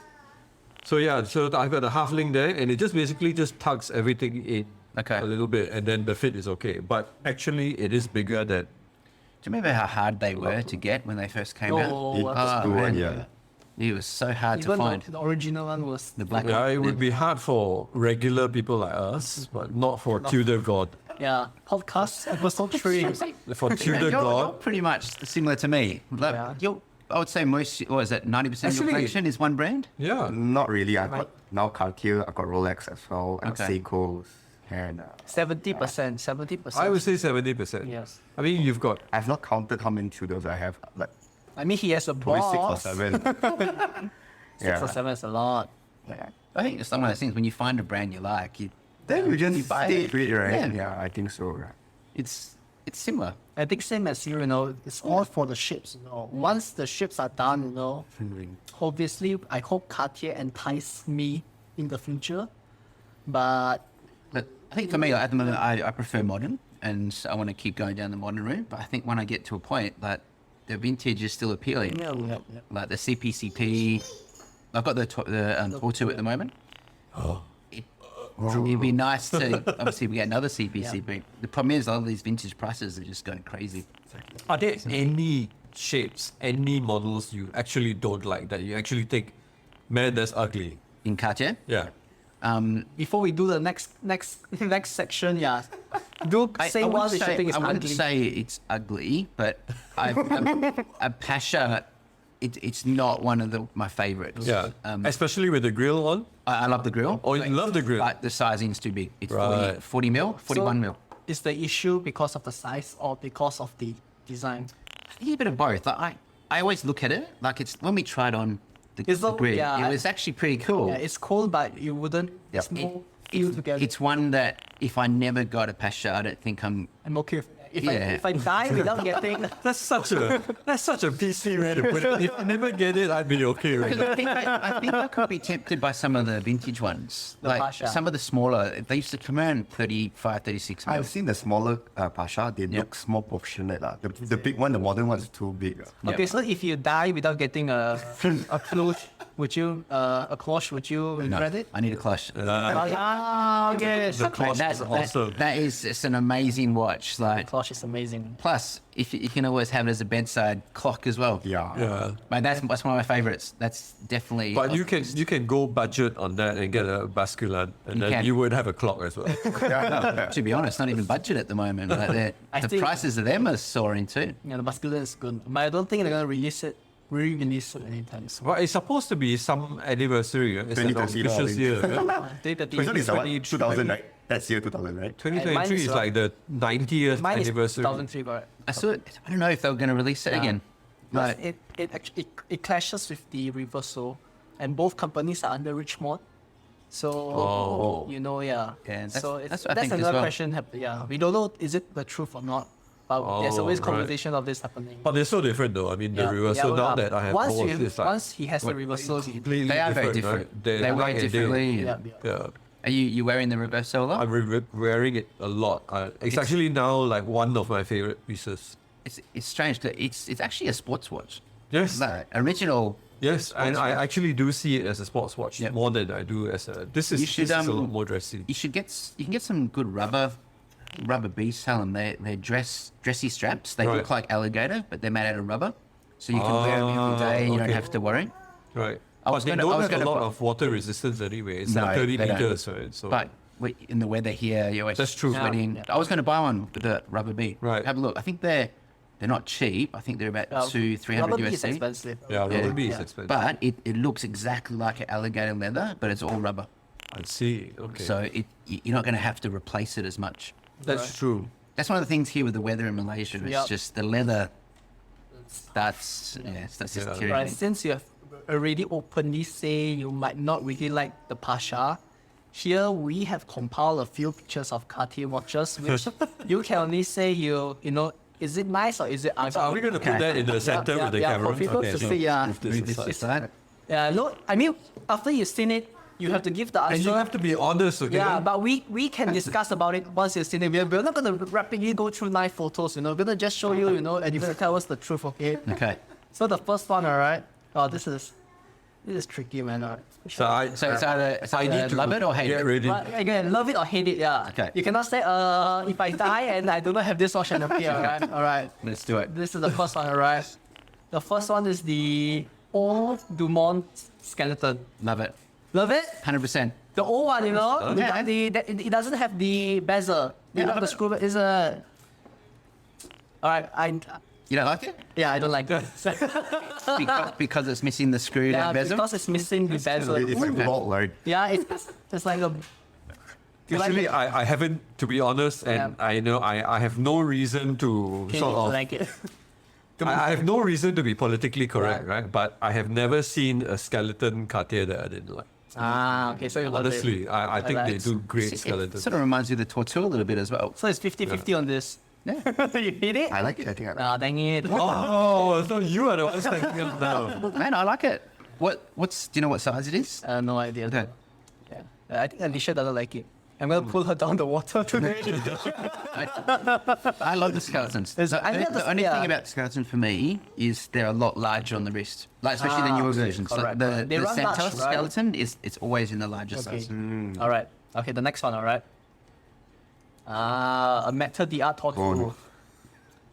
Yeah, I love it as well. No way. You You love it? reckon? You love it. You guys like No, I cannot take it, man. That's on the case. That's yeah, lacquer, I think. lacquer on the case. Yeah. This is like a wooden, like some wood shavings, and they make it into it's a turtle. Can I say, look, I like it. I wouldn't buy. I wouldn't buy. You're not allowed to say it's Okay, not it or I hate like it. You like it? Oh, then okay. Yeah. Okay, but I can do that. I'm like, I'm okay with it. You know, I probably wouldn't buy it. I like the but- diamond cabochon. I like it as a piece unique. Yeah, I like the way it looks, Yeah. but it's not for me. Yeah, it's not for me. It's too colorful for me. it? But again, just to remind you, you see, don't have you that. can see you guys can see the turtle, can't you? Yeah, it's a turtle shell. And, then I you like got it. the legs at the side. Yeah, I like it. Oh like it. yeah. Yeah, Now that you mentioned, oh Really? yeah. yeah. Now turtle legs. So that's the turtle head. That's The Oh, shell. turtle head with the two eyes. Oh, yeah. the tail. Alright. Yes. Okay, I don't like it anymore. Because then I think they went too literal. Okay. Okay. But you can see that's the shell. Yeah, so I like that. Oh, right. I like Yeah. it. Yeah, you like it. Okay, the next one. And I like some of these designs. There's a lot more coming out now. Yeah. Okay, how about this next one?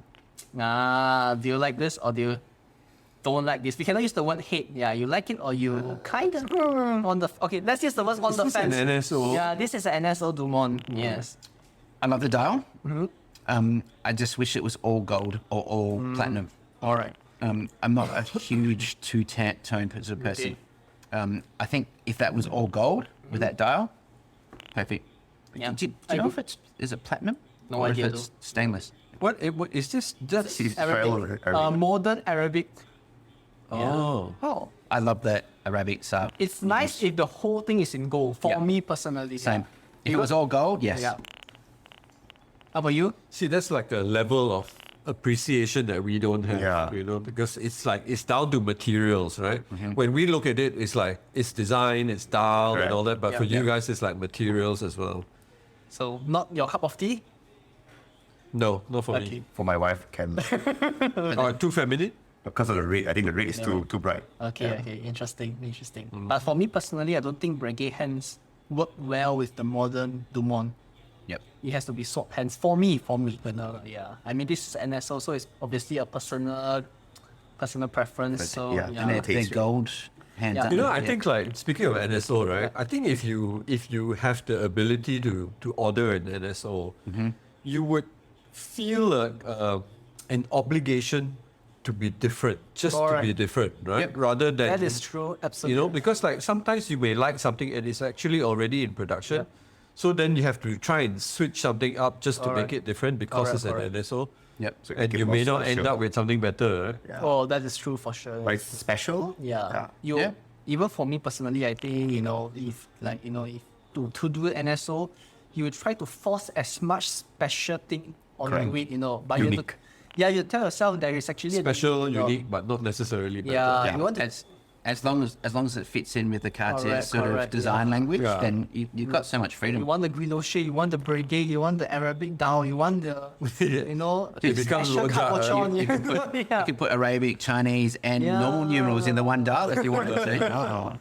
Yeah, It's like fusion food, you know. It's not always good. it's really true. Okay, next one. A cintre with a Ooh. black and red. Yeah, Oh, that's It's not really for me.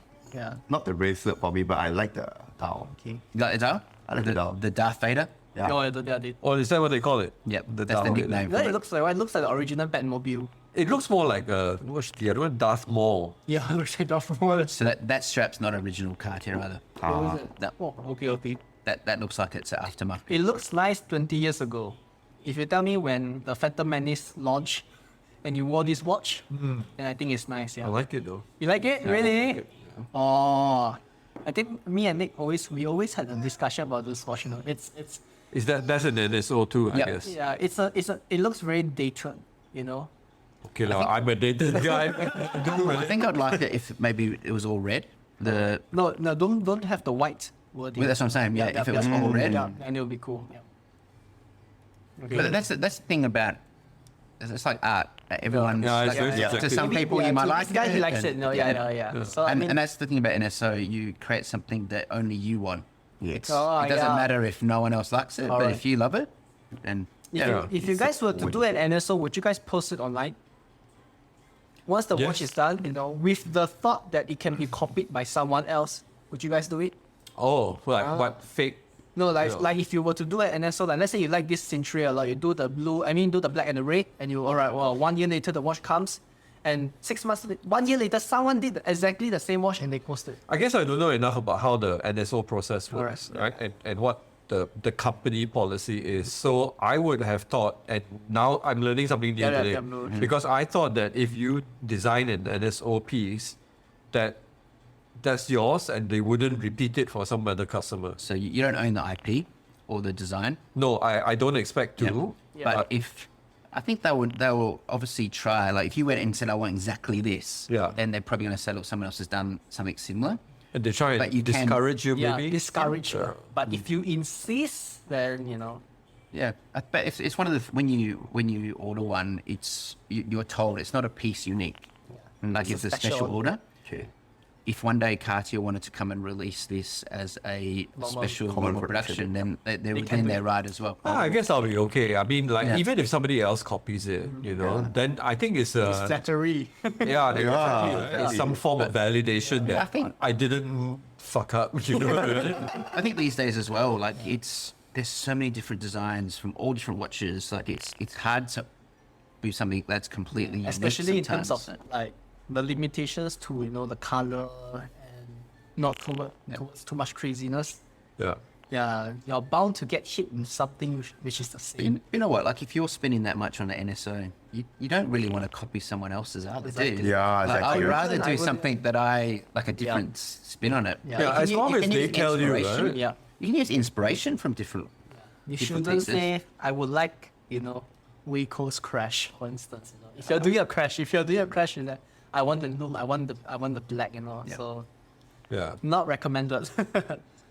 Another NSO recently by someone online. So I like this one. I like that. Yeah. I really like Like- it. Yeah. The only thing I'm not sure about the rosette. Okay. Oh, I like the it. rosette is just that center Yeah. portion, right? Yeah. I like it if there is no guilloche. Oh, If it was just really? if it was Yeah. similar to the one before. Correct. Yep. If this is my For me, it's very balanced. I really Is like it? it. I also really like it. actually I that is like it for the rosette and the Oh. Yeah, guilloche. I agree. I really do. Actually, I think you have the same taste. We're a Chinaman, bro. Chinaman. imagine if it doesn't have the rosette and the guilloche, it's so So simple. how would you have it just empty? Not, I will- it was match the same color as the Yeah. powder? Okay. Yeah, I would do most likely that, I like this one though. And I love the platinum. Oh, this one's this is platinum. the- That's the Yeah. brushed platinum there as well. Correct. So with Cartier, you know if it's platinum if you see the ruby cabochon. Oh, Yeah. So ruby's only reserved for platinum. right. And platinum is a big part of their history. Yep. Yep. So blue is for the steel. Actually, Red is for platinum. Do they have black as well? Oh, right? blue's for gold as well. Yeah, Blue- gold is blue as well. Okay. So blue's the most common, and then you've got obviously red that's only reserved for platinum. Okay. But then you see some NSOs, you've got green, you've got Correct. diamond, you've got all sorts of different things. Black usually goes for pink gold. and they will do that if you ask for it. Yep. You have to always go and upgrade. And Yeah. NSO cannot be a downgrade. You get what I mean? Yeah. Actually, just talking about Yeah. platinum, right? Just a quick sidetrack. In the book, they talked about how platinum was like almost a breakthrough for them because they were setting jewelry and setting gems in gold, right? And it was too heavy because and then they said they moved to platinum, and that was like a game changer because it became lighter. But as far as I know, platinum is heavier than gold, right? So is it because the gold is softer and therefore they needed to use more material in order to hold the gems? Not really. Don't really know actually. But plat should be heavier. Yeah, Platinum because is platinum heavier. is heavier, right? Platinum is more dense than Yeah, gold. it's stronger. It is slightly stronger, yep. Yeah. Because So I maybe think they with- were with able to platinum use as well. If less you scratch material. platinum, you're not actually scratching it. What's the word for it? Platinum's so unique that when you scratch, you're sort of more moving the molecules around more than actually scratching the. Oh. Yeah. damn. There's some science behind it. Not you. Platinum is also a lot harder. So Cartier obviously started using platinum, but the jewelers have to be a lot more skilled because it's a lot harder to actually Yes. to work with. That's why platinum watches you pay a lot more because it's not only stronger material, but it's also a lot harder to start forming. Still recording. Just to make sure. What I like about platinum is the heft. Like platinum watches, like Yeah. put them on, you can feel Like, it. the moment you pick it up, you know it's not white gold, it's not steel. I've never felt a platinum Rolex. I'd love to feel one of them one day. They have some heft. I like that one. Yeah, I nice. I love this. I like the dial too. Like Yeah. it's got that grainy sort of effect. Real steel. Alright. A Tang, What's this, a tracker? yeah, a Yes. Taiwan. That's not for me. Not for me either. Yeah, I No, think this not is, for me. I can't even tell the time. What's that? Oh, Yeah, it's 11. Not for you guys? No. It's just special. But obviously, the work that goes into that is Yeah. amazing. So that's So not I'm not NSO, sure. right? And no, I'm this is not like, sure what that's made of, but I think there's all different materials in there as I well. think like As a jewelry, it's a emerald. very nice watch. Yep, So this is a custom. custom piece. Okay. Straps a bit A straight. third that one. party custom. Looks like a seatbelt strap or something. But what shape is this? A divan, right? Is it? That's a divan. Yeah. Yeah, the tank divan, yeah. The one which, you know, it look like the one where... Compressed. Yeah, the one Yeah. that compressed the... And you wear it like this on your wrist. Right. So it's long way. Excellent. Excellent. This is the one, the golf Pasha. Yeah. I feel girly, man. Not for me. Huh? I feel girly, man. Not for you? Can you finally say you hate it? I hate that one. Is it? I don't know. Like the passion, it just looks too busy. Like so busy. Look at all the different crowns. But it's got an interesting complication, right? very Because it's like a counter for Correct. strokes. Golf strokes, correct, yeah. So you got 4 people playing golf, and then you yeah, can yeah. keep count of those. What's that one then for? I have no idea. So that one must be here. This one Yeah, here, so this these one two, here. these 4 pushes will be Yeah. for the So I'm not sure what this push Probably the is. reset for everything. So yes, engineer. Yeah. There we go. That's Yeah. an engineer's brain. That's correct. When did that come out?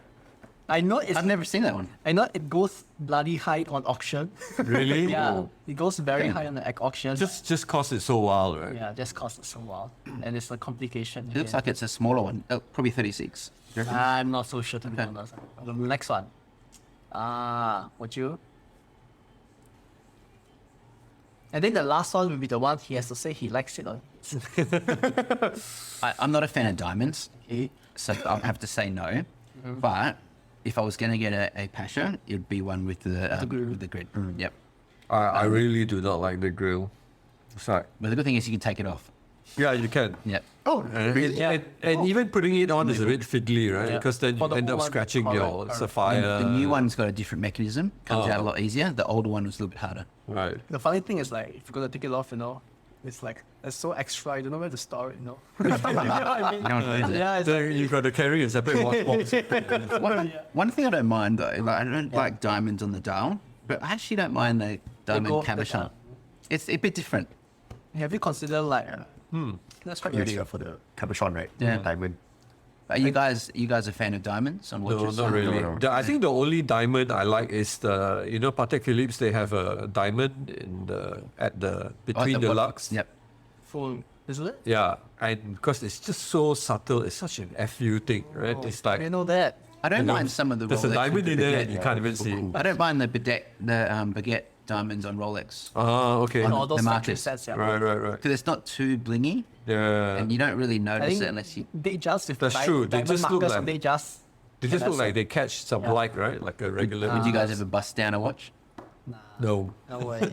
I don't know why people do that. There's no a lot of people got the Santos and Santos. The Yep. Santos. I think we're not like in that rapper culture, Alright, that alright. sort of whole. I've never seen anyone in Malaysia No. wear one. Even in Australia, I've never Did I? seen anyone wear. I think it's very US though. It's very Yeah. US centric. In the wild, the slot I had, Really? there was a Nigerian guy who got the The Santos? Yeah. Wow. Barcelona. a skeleton with everything. But the last one, right? You can say you Okay. like it or you hate it, you know. No. No. Yeah. No. Right. I love it. No, come on. That is a grail piece. That's like a unicorn. No. It is I love it. extremely rare. It's only one. Is it one or just two? There's pieces? about, I think there was 4 pieces, Yeah. but 2 of them are in the museum. Okay. I think Eric Koo just got yeah. one, right? He just got the one at auction. Yeah. Right. What did you pay? I think 400K. 400K US. It is a special piece. This is Made so for the special. Dakar Rally. Would you wear it? not at that price. I'd be too scared. I would wear. What's the name for this watch? Cheech. I would wear that. Is it? Would you want I mean, to I saw some pictures of the underside and all that as well. It's like, oh my god, this thing is such an oddball. It's I would say it's even more special and rare than the Crash. Oh, for sure. 100%. Like, there's only. But this or the Crash? Okay, well, Crash, I would Crash, for no. sure. But say if you couldn't get a Crash, but you had this, I think that's a good. I don't know, it's like you're wearing like he jumped on. You know, But that's what it is, isn't it? yeah, this is, yeah. Yeah, it's like that Paris Dakar rally thing. Correct. That they, Yeah. they cover themselves Yeah. out from the sandstorm. And that's what they made for. They made for the winner. So you like it? 1984. I would. Man, if I had a spare 400,000 USD, I would have loved to buy that. Well, it's but at something least that we you- managed to get him to say he hates this. Yeah. We were debating this for days, Yeah. you know, when we Couldn't do were. it. I would never wear that. We were Never. saying like, do you think Nick will actually say he hates any Cartier? Like, hate's a big word, but that one, I would rather wear this one with the diamonds than that one. But I think, and I'm not a golf player though, so I don't even know what I'd use those counters for. There's always this thought on my mind on social media. Yep. You're always super positive, to all types of Cartier watches, regardless is it nice. I mean, to my personal view, like maybe it's an ugly watch or maybe it's a nice watch, but is it just common courtesy on social media that someone texts you with his ugly tag and you have to repost it or you have No, to I would say, know? like, I don't repost it if I don't like it. Like, I've never said someone's watch is ugly. No, 'cause of course it's not. always the eye of the beholder. Like, Yeah, that's true. would I buy some watches or would I wear some? Probably not. Yeah. But I don't know. If I really like this one, Yeah. if you were wearing that one now, I'd tell you, that's not it. That's not for me. But I wouldn't say like I hated it. It's Yeah, of ugly. course, of course. Like, it's just not my taste. Yeah. So Yeah, but for I that love- split second, we managed to get you to say, that's something I hold forever dear. I couldn't wear it. I don't know. I'm gonna have to research this model because I didn't really know too much about I it. suspect something like that would look not that bad or not as bad as the way it looks once it's on the wrist. Yeah. Yeah. Possibly. Yeah. I think on the golf course it look cool, right? But Oh, one not way, really. one way and the watch is I gonna think- break. I So tell you. would you wear it in golf? Like, the amount golf, of, so the amount right. of when you're swinging, like, Yeah. Probably Yeah. not. it's probably not good for the movement. Yeah. You need a Richard Mille or something. Yes. Not that I'll ever be able to afford one. Those sour grapes. Have you touched before one? Yes, I have. Is it worth the price tag? No. I mean, to be honest, it also depends on the model, Yeah. right? So I think there are some models that are just so out there that like I can't even sort of like have a healthy respect for it. There are some models that I do have a healthy respect for, even though, it put aside the money, put aside the price, all the rest of that, the hype, etc. But they're just engineering marvels, right? But some Even the just material they use, Yeah. is it the TPT, is it? I think. Yeah, I It's mean, like, amazing. they use all these exotic new materials, and you have to admire and respect that. I think the one I don't really like is the one where it's sengek. Oh, yep. Oh, Which is right, sengek, right. and they do the layer carbon fiber or something. Yeah. I don't even know the reference never seen the numbers. number. I do like I the know line. about it. Yeah. But you can't get it. If you can't get an RM, you can always get a Frank Mueller or something. Once Cartier stops giving you watches, maybe you can go for something else. RM watch nerd. Man, they would be too big on it. On my I have wrist. to say, man. They're too big. definitely too big on my wrist. Yeah, they are way too big. I think, far out, man, they'll be like, what are they? Buy one? It's like $1 million? Ringgit? Minimum? At least. Minimum? Yes, right. The entry level 1 million. What's the retail actually for those watches? Below $1 million. So maybe but 5, not, 6. not very far behind. Okay, $1 wow, million. that's Have you guys walked into the No. shop? No. doesn't look friendly enough. I went into the Jacobs & Co. They're actually quite The friendly one in there. the corner? Yep, right in the back. Well, they need They need to be friendly. Man, I tried on a what's the world one? The Shan, the one with the astronaut. Astronaut. I tried that on.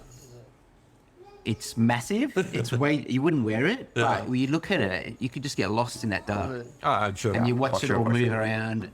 That's, I think, 3 million, that one. Wow. What really? I know. Crazy. Amazing. Bit above my budget. A bit, just a bit, right? Okay. All right. Before we end this, Yes. because it's been close to an hour and a half. Oh, wow. Yeah. Gone so quick. This is a question by WK. 3 Cartier staff you would like to give a shout out to, and why? Obviously, Alicia. Yep. Like, she's got such a big passion for Cartier. Tell us more about like where she was, So and where you Alicia can reach obviously her. works at Gardens in Malaysia. So Alicia's sort of become the watch sort of go-to person for Cartier now. And she's not just doing it as a job, she's actually got the passion. Yeah. Like, you can see that she's passionate about it. She's Yep. starting to wear and buy her own sort of Cartier as well. Yep. What's this hardest for 3 people? There's so many. No, you gotta. All right, you can go into 4 or 5 if you want to. I think also obviously Hazel. So Hazel's probably the watch sort of product manager for Southeast Asia. We've become obviously quite good friends, and Yeah. wherever she's in town, we say hello. She's got a lot of knowledge about watches, and she's great to talk to. Like, you can have great, awesome conversations. And again, she's very passionate. She's starting to build her own sort of watch collection as well. The last one. Well, we're gonna keep it at 3. What was it? That's 2 now. Yeah, Is it? You can keep it at 3. No worries, man. No Maybe worries. I'll go 4. I Okay, think. 4 is okay. So Fine. and also and Sunny obviously. So Sunny was the first sort of SA or boutique manager that I used to deal with. And where's Sunny? He's at Pavilion. Okay. So he's the boutique manager. He obviously helped me get into Cartier as well when I first started buying. Far out, there's so many. Ashiro, he's the manager at Gardens. He's Alicia's manager. Super nice guy. Yeah. That's the So, guy. Very chill. another awesome guy. And then also going to Singapore. So Julian. So I don't know if you guys have met Julian. Yeah, as man. well. Yes. Yeah. So he's very knowledgeable. He's very passionate about watches, Cartier, but he also has others watches in his collection as well. And Julian and Hazel, I should add, are based in Singapore. They're right? based in Singapore, and then Ashiro, Sunny, and Alicia based here in Malaysia. So it's hard to just go because there's so many people, and once you start building a relationship, you start becoming friends with all Yep. these people, Yeah. like SAs through to other sort of management. And Yeah, I mean, stuff. we kind of suspected that you would have friendships with a lot of people, but, you know, just the, I regard them all the as friends. most, I'll yeah. catch up with them outside Yeah. outside the normal work, and we don't just talk watches. Like, it's, Yeah, more than it's that, just- right? yeah. I think even for us as well, you know, we rarely talk about watches now. yeah. Yeah, That's we rarely true. talk about watches, you know. And that's what I like about the watch community, not only here in Malaysia but globally. Like, it's such a welcoming community. Yeah. Okay, yes, you have got some people sometimes that have got a bit of attitude, or they're a bit too atas. and- Yeah. But generally, most of the time, like, you meet some amazing people. Like even obviously meeting you guys, like, straight away, like, you just click, and like you said, you're always not only talking about watches, but you're talking about all sorts of things. And that's what I like about this hobby. And like, I've met people all throughout Malaysia, Singapore, but then also throughout the world. Like, I think if I go to some of these places and message someone saying, "Oh, I'm in your country, let's catch up," I'm sure that they would. They would be. Yeah, I met a friend in Sydney, just out random. Hey, I'm from Sydney. Then like, okay, let's meet up. Oh wow! Yeah. Watches, right? And how Yeah, was it? actually, you've been meeting quite a few I met people. one, so I'm meeting another guy. What's his name? I think I've. Time and Dine. Okay, I don't know. That's Albert. He's from Indonesia, but he's working in Sydney. Okay. So another guy is watches on Gucci. Okay, Watches I've seen him. Yeah, I was in Sydney. He was there 2 days ago. wow. So, but he's going to Brisbane, Okay. and I'm going to Brisbane next 2 weeks. So catch up. Yeah, probably. Yeah. Is he Malaysian or living in Sydney? Or? I think it's a Filipino working in US. Okay, right. I think so. It's funny with when you meet watch people though. It's like, especially with Instagram. Yeah. Like, I know most people by their Instagram Yeah, exactly. rather than their actual name. Yeah. It's one of those things that just Yeah. goes on. Really full community out I there. know it is. And obviously what we're creating here in Malaysia, like with the MYwatchkaki. I like And your Facebook group as well. Yeah, Let's not forget starting that. to get a bit more traction now, and starting to do more gatherings. 'Cause when I first started collecting watches in Malaysia, I just felt like it was myself. He was alone. Like, I think that's what Game Talk sick also, right? Yeah. They say the same. At least this year it was really, I think from this year it's just started to grow. Yeah. We're starting to meet different people, and we all love different brands as well. Like, it's not just one brand. Like, we've all come together for the love of watches, and that's why I love talking to you guys about your tutors. And you got a whole huge collection of different brands. Yeah, it's like, all over the place. but I wouldn't have the opportunity to look at some of these watches if it wasn't for the gatherings that we do. That's true. So I love it. So for the both of you, being like some of the preeminent Cartier collectors in Malaysia, do you want to plug the Facebook group for anybody interested in Cartier? So we've got a Cartier Malaysia watch group. Maybe we can put it I'll the link it as in well. the description. Where join it. We had an event earlier this year, a few months ago now, which we had, you guys were there as well. Yeah. Where we only talked Cartier. And hopefully we can do a few more things coming up. It's been a bit quiet lately, so we need to start doing something a bit more. Get more But next people year, together. I'm confident it's going to be, I think so. it's going to be So- exciting next year. Yeah, so join that group. We're obviously getting a bit more active now. And then you can always follow me on Instagram as well, CartierWatchNerd. And do you need to own the Cartier to be part of that You don't. Facebook group? We've got so many people there that have started becoming interested in Cartier. They haven't bought one yet. And they're posting some good questions. Yeah. Sometimes I get some questions about, which is the better first watch. So yeah, obviously we're trying to restrict it to Malaysia, just so that obviously we have a community here. But you don't need to be a Cartier owner straight away to join. Cool. So Awesome. Right. Hope you guys, it's been close to 2 hours. All right. Hope you Thanks, guys guys. enjoyed the first Thank one. you so much, Thank Nick. you. Thanks for giving us some validity, because we're a bunch of Yeah, we don't know anything about Cartiers. questions. yeah. Thanks, and all the best for your future Journey, Cartier collection. Hopefully we'll do another one soon, and I'll bring some different watches. Nice. Bye. Cool.